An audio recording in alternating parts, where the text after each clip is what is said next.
Israel, Gereja, dan 70 Minggu Daniel. Rencana Tuhan untuk dunia, sebagaimana diungkapkan dalam Alkitab, memberikan gambaran tentang hubungan antara Israel, Gereja, dan nubuat mengenai 70 minggu dalam kitab Daniel. Tema ini mengungkapkan kebijaksanaan dan kehendak Tuhan, yang melampaui zaman dan budaya, memberikan kita wawasan mendalam tentang masa lalu, masa kini, dan masa depan umat manusia. 70 minggu, atau 70 kali 7 masa, merupakan nubuat tentang Mesias dalam Perjanjian Lama yang paling signifikan dan mendetail.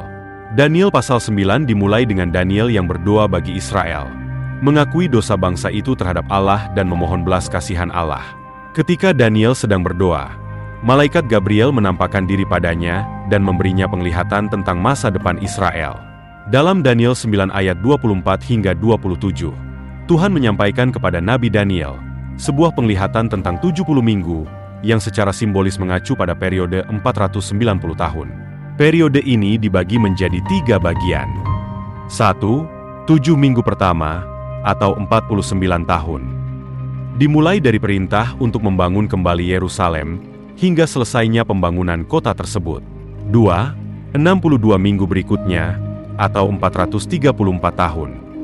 Periode ini berakhir dengan kedatangan Mesias, yang kemudian disingkirkan atau dibunuh, seperti yang diungkapkan dalam nubuat ini. 3. 1 minggu terakhir, atau 7 tahun. Sebuah periode penting yang sering dikaitkan dengan akhir zaman dan pemenuhan perjanjian baru sepenuhnya. Masa kekosongan antara minggu ke-69 dan ke-70. Setelah kematian Mesias, nubuat ini menunjukkan adanya jeda sebelum dimulainya minggu terakhir. Jeda ini sering disebut sebagai masa bangsa-bangsa atau zaman gereja. Dalam masa ini, Injil disebarkan ke seluruh dunia, dan Tuhan memusatkan perhatiannya pada penyelamatan bangsa-bangsa non-Yahudi, Roma 11 ayat 25. Namun, nubuat ini menegaskan bahwa Tuhan belum selesai dengan Israel sebagai bangsa pilihannya. Dia akan kembali memusatkan perhatiannya pada Israel di masa depan. Minggu ke-70, masa kesengsaraan besar.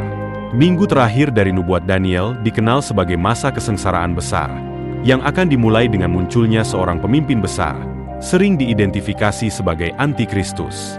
Daniel 9 ayat 27 mencatat bahwa pemimpin ini akan membuat perjanjian dengan banyak orang, tetapi di tengah minggu, dia akan melanggar perjanjian tersebut, mengakhiri kurban dan persembahan, serta menciptakan kekejian yang mendatangkan kebinasaan.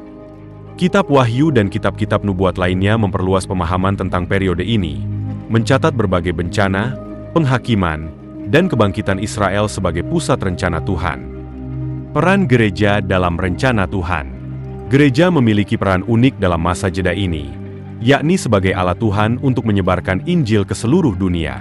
Namun, nubuat ini menegaskan perbedaan antara Israel dan gereja. Israel tetap memiliki tempat khusus dalam rencana Tuhan, yang akan digenapi sepenuhnya dalam minggu terakhir Daniel. Pengharapan akan kedatangan Yesus. Pemahaman tentang 70 minggu Daniel mendorong kita untuk hidup dalam pengharapan akan kedatangan Yesus yang kedua kali. Nubuat ini menunjukkan bahwa Tuhan memiliki rencana yang terperinci dan tepat waktu untuk menebus dunia dan menggenapi janji-janjinya. Sebagai umat percaya, kita dipanggil untuk menjadi bagian dari rencana besar Tuhan ini. Dengan memahami nubuat ini, kita diajak untuk merenungkan kasih karunia Tuhan yang telah memberi kita peran dalam sejarah keselamatan. 70 minggu Daniel mengungkapkan kebijaksanaan ilahi yang menghubungkan sejarah, masa kini, dan masa depan. Israel, gereja, dan masa depan dunia semuanya berada di bawah kedaulatan Tuhan. Marilah kita bersiap dengan iman dan ketaatan, menantikan hari di mana nubuat ini akan digenapi sepenuhnya dalam pemerintahan Mesias yang kekal.